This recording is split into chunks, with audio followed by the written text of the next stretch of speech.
Hello and welcome to News at 10 on Rajya Sabha TV. I'm Aishwarya Kapoor with you, and here are the latest headlines that we are tracking this hour. Petrol pumps to now give cash of up to 2,000 rupees for card swipes. Prime Minister reviews situation. Finance Minister rules out any rollback on demonetization decision.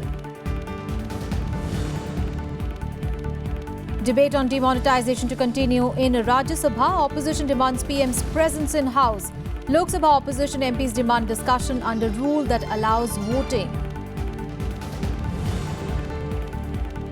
Pakistan Army resorts to heavy firing in Palanwala sector along line of control in Jammu. India issues démarche to Pakistan on continued ceasefire violations. And at least 73 people killed and more than 100 injured in a fuel truck explosion in Mozambique. People reportedly were trying to take petrol from the truck when it burst into flames.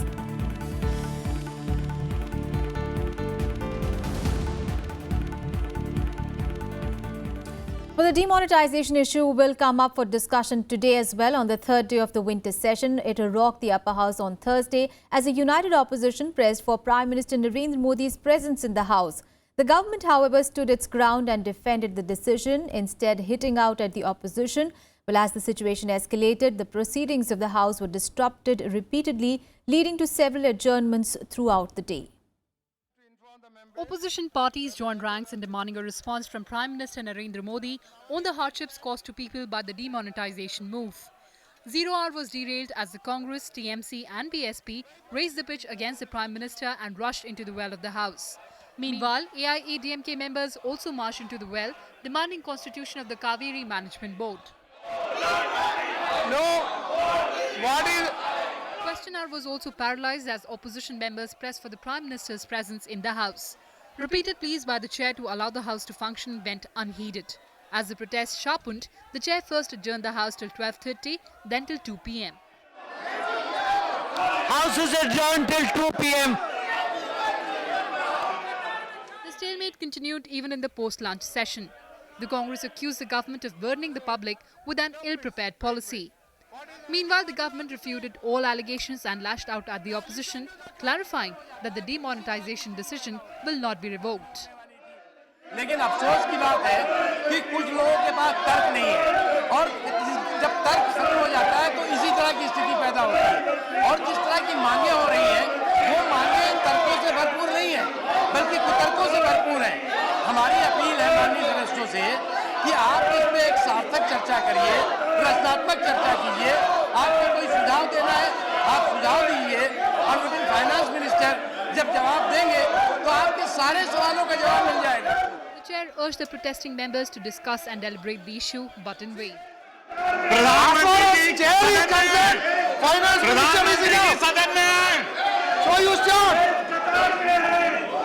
Sharp verbal exchanges were witnessed between the opposition and the Treasury benches. With no signs of reconciliation, the chair first adjourned the House till 3 p.m., then till Friday. Then I adjourned the House up to 3 p.m. With inputs from Vishal Dhaya, Kruti Mishra, Rajya Sabha TV.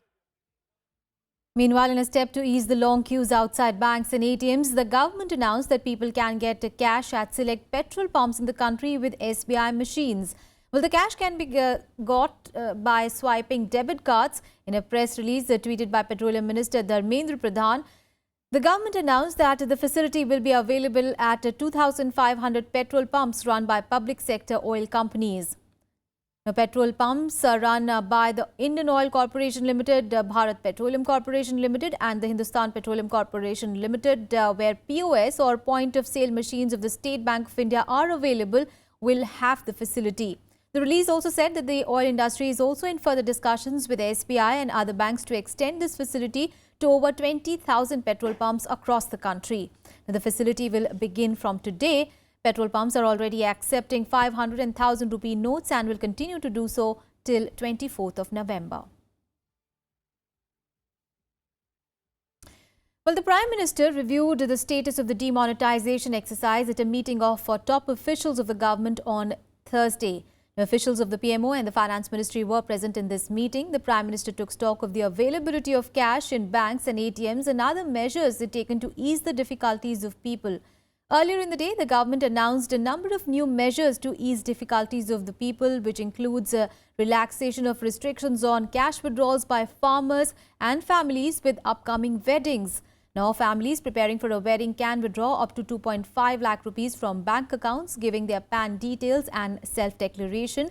Besides, farmers who have taken a crop loan or have a Kisan credit cards can withdraw 25,000 rupees per week.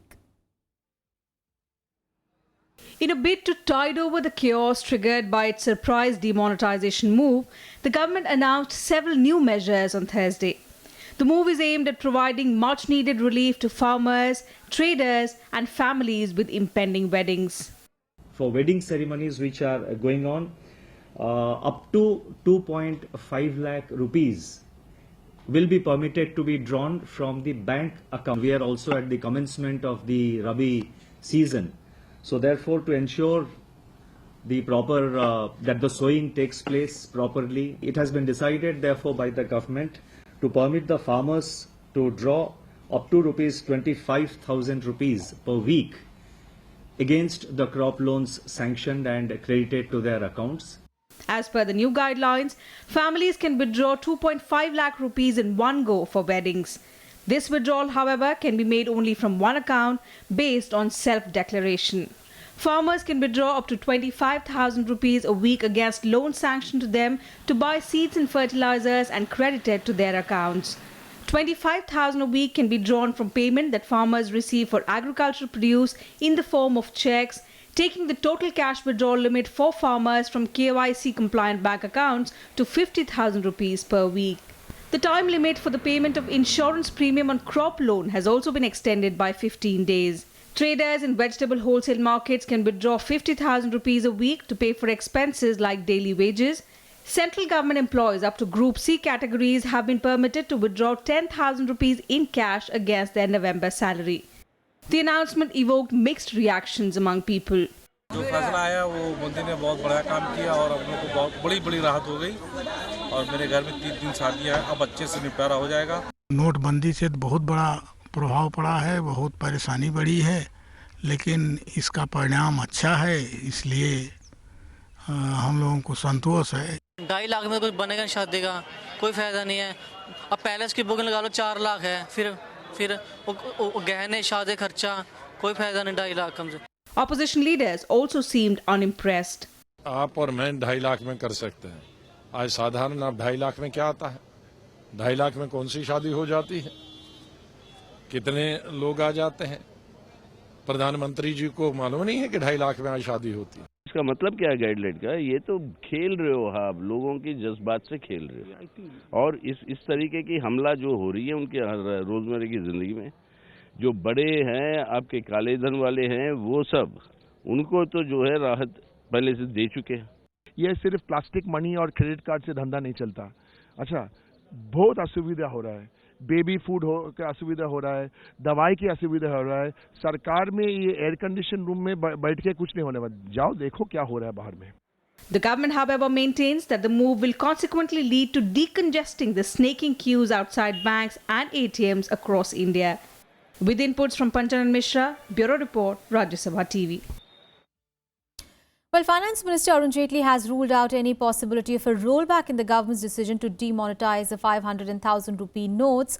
Now, he further said that there is no dearth of cash as the RBI has infused sufficient currency into the system.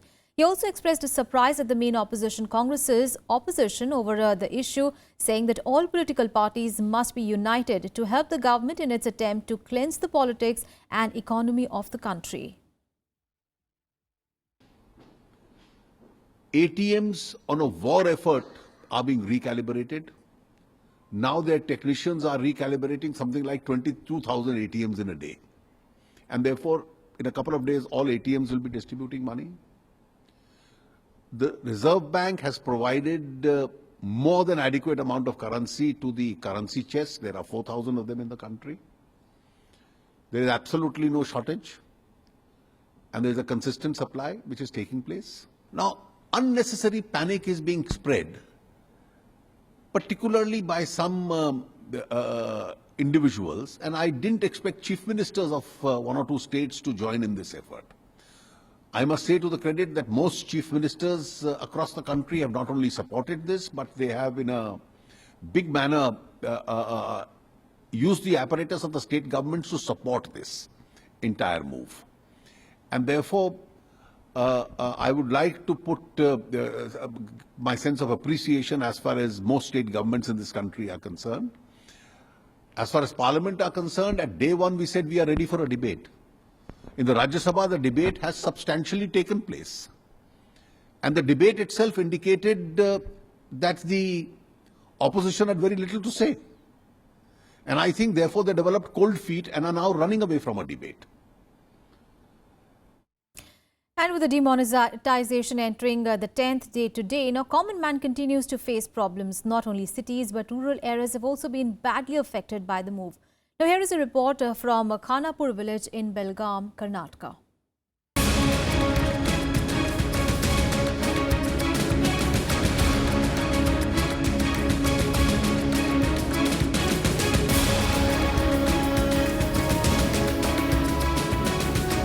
Demonetization has affected the common man, especially in the rural areas.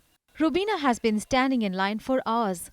Her father passed away a few days ago and she now needs money for the last rites. घर पर दे दो क्या मैं 50,000 का सुबह से morning से हम 7 o'clock से घूम रहे हैं कि चेंज ही मिलने के लिए तैयार नहीं है. हॉस्पिटल में डेड बॉडी रख के हमें चेंज दे रहे नहीं है तो हम क्या करने का. But Rubina is not the only one facing problems. Khanapur town in Karnataka has only one bank and ATM. After the announcement of demonetization of 500 and 1,000 rupee notes, long queues can be seen every day. People come in as early as 6 a.m. in hope of getting the new currency. सारे काम छोड़ के सारे इधर bank के सामने आके line लगाना बड़ा मुश्किल की काम हो रहा है. 2000 का जो नोट दे रहे हैं उसको एक्सचेंज करने के लिए मुश्किल हो जाता है. अगर सिटी के अंदर कोई अगर एक सामान छोटा खरीदते हैं 2000 का नोट अगर हम किसी को दे देते हैं तो वो बोलते हैं कि कम से कम 1000-1500 रुपए का सामान खरीदे तो अभी तो हम वापस थोड़ा बहुत दे सकते हैं, नहीं तो नहीं चलेगा. Farmers and small businessmen in the villages around Belgaum have also been affected by the move. पैसा नहीं तो क्या सभी बंद हुए थे काम. क्या ही करने का, बाजार को नहीं जाने का, क्या नहीं सर. कहाँ से बैंक में दिले तो हमें लेकर आने का, नहीं तो ऐसा तो त्रास होने का. अब बिजनेस भी सही तरह चलता नहीं हम लोग का. कोई बिजनेस में ट्रांजेक्शन नहीं हो रहा है. बिजनेस में कोई भी 1000-2000 रुपए के लिए व्यापार के लिए रुकना पड़ रहा है. पूरा दिन सारी रुकना पड़ रहा है हम लोग को. और उसके बाद जाने के बाद बैंक में जाना पड़ रहा है. बैंक में भी थोड़ा रुकना पड़ रहा है हम लोग को. Although people in the rural areas are facing problems, their dependency on cash money is very less in comparison to the cities. This could be attributed to a strong social framework in the villages. It's the 9th day of decision of demonetization by the government. But the problems and queues both are getting longer for the common people. The government has taken several steps to ease the situation. Now it is to be seen whether these steps will give actual relief to the common people or not. In Belgaum, with cameraman Munish Bhalla, this is Panchanan Mishra for Rajya Sabha TV. Our correspondents are on the ground reporting the effects of demonetization from across the country. And Akhilesh Suman brings us this report from Halodi in Rajasthan. This is the State Bank of Bikaner Jaipur branch of Halodi. Halodi is a small town near Jaisalmer, Bikaner and Jodhpur. You can see the crowd standing before the State Bank. You see, very early in the morning, people from different villages have come here. I'll take you to the people who have come very early in the morning, who are first in the queue. आप कहाँ से आई हैं आप? मैं इतना कड़ा से आई. कितने बजे आप आई हैं? 6 बजे. 6 बजे आप आ गई और आप भी बहुत आगे लाइन में खड़े हैं. आप कितने बजे आए? 5 बजे. So people are coming here for both depositing the money and also for withdrawing the money. It is very difficult task to managing the whole crowd that is standing here. It is a daily routine and I think that policemen have to sweat a lot for maintaining the law and order and maintaining the lines here. आप कितने बजे से यहाँ आ गए? Sir मैं यही bank में मेरी ड्यूटी है. हम यही रहते हैं. हाँ. जब हम सुबह 5 बजे गए तैयार होने के लिए तो पब्लिक आई हुई थी. हाँ. तो आपको की मुसीबतों का सामना करना पड़ रहा है? इनको सबसे बड़ा तो क्या कंट्रोलिंग में दिक्कत आती है. फिर भी हमारे साथ सिविल पुलिस भी रहती है. ये क्या है इनको कंट्रोल में बहुत ज्यादा दिक्कत आ रही है. गला बैठ गया है. अच्छा आपको बार-बार चिल्लाना पड़ता है? हाँ sir. So you can understand that even the police and administration has only work left nowadays is to maintaining the line, maintaining the crowd and also maintaining peace in the whole area so that there is no commotion. Even people who are doing the photocopying, they are also making benefit out of it. Forms are being sold at ₹5 and photocopies are being made at ₹5.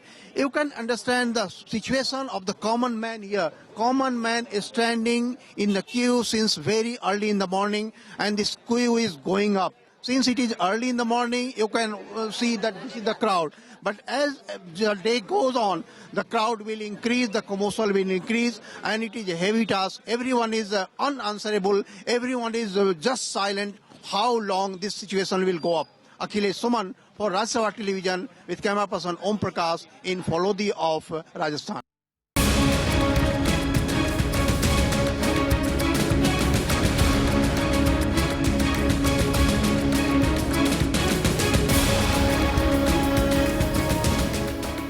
Well, we'll take a very short break here. We'll be back with more news. Stay tuned.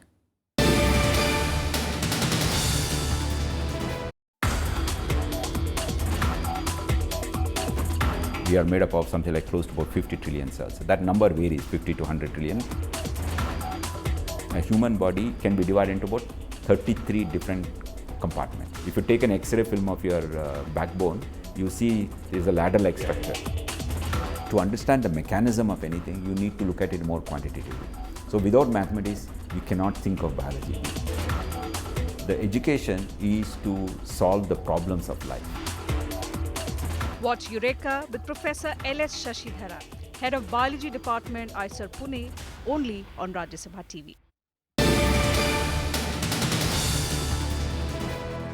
Welcome back. Now, Pakistani troops once again have broken a ceasefire as they resorted to firing along the line of control in the Palanwala sector of the Jammu district on Thursday. Well, the unprovoked firing prompted a befitting response from the Indian Army. India, meanwhile, issued a démarche to Pakistan on continued violation of ceasefire along the line of control and strongly condemned increased concentration of terrorists across the border in the vicinity of Pakistani forward posts.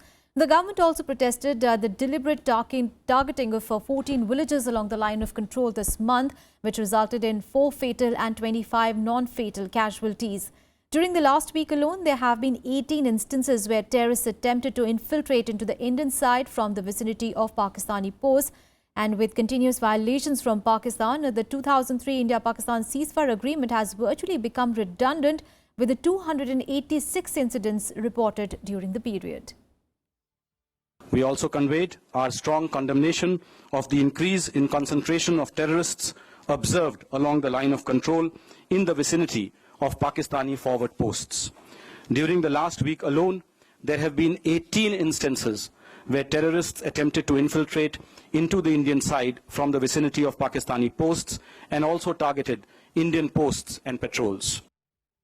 On to some international news now. Well, as the climate change conference COP22 in Marrakech is drawing to an end, nearly 200 nations have called for highest political commitment to combat climate change on urgent priority. Now, they have noted that global climate is warming at an alarming and unprecedented rate. Now, the Marrakech Action Proclamation, which was agreed upon by all the parties, 196 nations and the EU bloc taking part in the summit, was read out at the Conference of Parties plenary session, which said it was an urgent duty to respond to global warming. Now, this can be termed as one of the main outcomes of the ongoing crucial summit on climate change.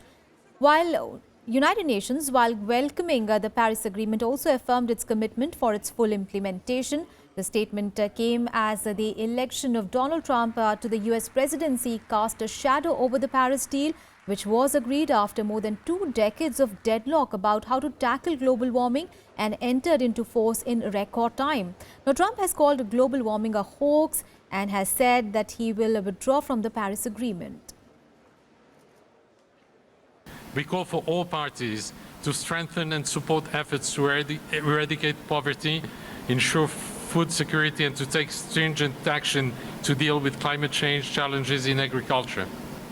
We call for urgently raising ambition and strengthening cooperation amongst ourselves to close the gap between current emissions trajectories and the pathway needed to meet the long-term temperature goals of the Paris Agreement. We call for an increase in the volume, flow, and access to finance for climate projects alongside improved capacity and technology, including from developed to developing countries. We, the developed countries, reaffirm our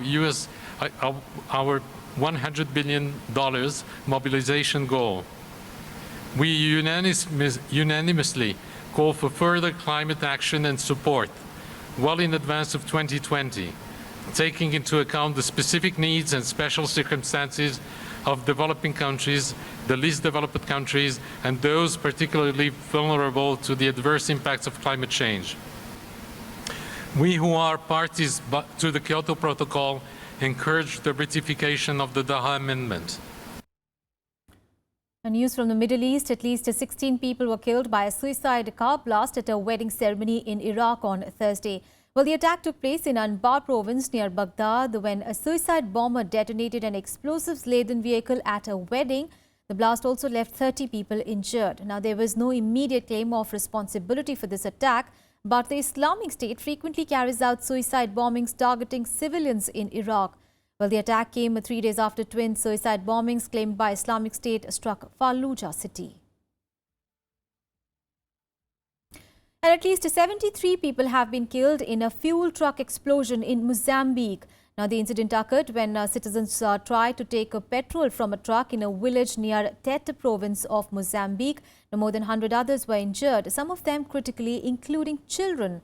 Well, the precise circumstances of the explosion is still unclear. Authorities are trying to determine whether the oil tanker truck was selling petrol when it exploded or whether it had been ambushed by the residents there. Now, Mozambique is one of the world's poorest nations according to the IMF, and since its 16-year civil war ended in 1992, its population has suffered the consequences of a terrible economic crisis. News from the United States, where President Barack Obama has urged his successor Donald Trump to stand up to Russia if it deviates from US values and international norms. Now, speaking in Berlin, Obama warned Trump against taking a purely realpolitik approach to relations with Russia and encouraged his successor to continue standing up for American values. While not expecting Trump to follow exactly his administration's blueprint or approach, Obama said that he was hopeful that his successor would pursue constructive policies that defend democratic values and rule of law. He also warned against a cyber arms race, saying that there was a clear proof that Russia had engaged in cyber attacks. Now, Obama's remarks came after talks with German Chancellor Angela Merkel. He is on last tour of Europe as president. He is also expected to hold talks with UK Prime Minister Theresa May and leaders of France, Italy and Spain today, before he flies to Peru. To solve many big problems around the world. My hope is that the president-elect coming in takes a similarly constructive approach, finding areas where we can cooperate with Russia, where our values and interests align, but that the president-elect also is willing to stand up to Russia where they are deviating from our values and international norms. And 25 fighters and civilians were killed in a car bomb attack in Azaz town of Aleppo on Thursday. Well, the Britain-based monitoring group, a Syrian Observatory of Human Rights, said that the attack targeted an arms depot of Nureddin al-Zinki, killing 10 fighters and wounding dozens of other people. The town of Azaz, controlled by the Syrian rebel groups, has been the scene of infighting between the various insurgent groups. More news from across the world. Here is the World Wrap. The suspect behind a bombing that wounded 30 people in New York in September pleaded not guilty to terrorism-related charges. Ahmad Khan Rahimi, while appearing in a Manhattan federal court, pleaded not guilty to all 8 counts of the indictment. The prosecutors have accused the Afghan-born US citizens of setting off an explosion in Manhattan's Chelsea neighborhood on 17th of September. The FBI believes Rahimi acted alone and is not connected to any extremist group. Japanese Prime Minister Shinzo Abe said on Thursday that he was confident of building trust with US President-elect Donald Trump. This came after the two had a meeting at a Trump Tower in Manhattan, in which Abe sought clarity on campaign rhetoric from Trump that cast doubt on long-standing US alliances. After the meet, Abe called Trump a trustworthy leader. Now, Trump has repeatedly suggested Japan should shoulder a bigger financial burden of the US's military forces in the region. Mongolian Buddhists say that the Dalai Lama will visit the landlocked Asian nation this week, potentially sparking an angry response from China. Authorities say that the exiled Tibetan spiritual leader's 4-day visit starting Friday is for purely religious purposes. He is to receive an honorary degree, and no word was given on any of his meetings with political figures. Now, China accuses the Dalai Lama of being a separatist and routinely objects to his overseas travels. Now, Mongolia's economy is heavily dependent on trade with China. And the 2 Chinese astronauts on board a China spacecraft are ready to return to Earth. Their manned spacecraft Shenzhou 11 separated from the orbiting experimental space lag Tiangong-2 on Thursday.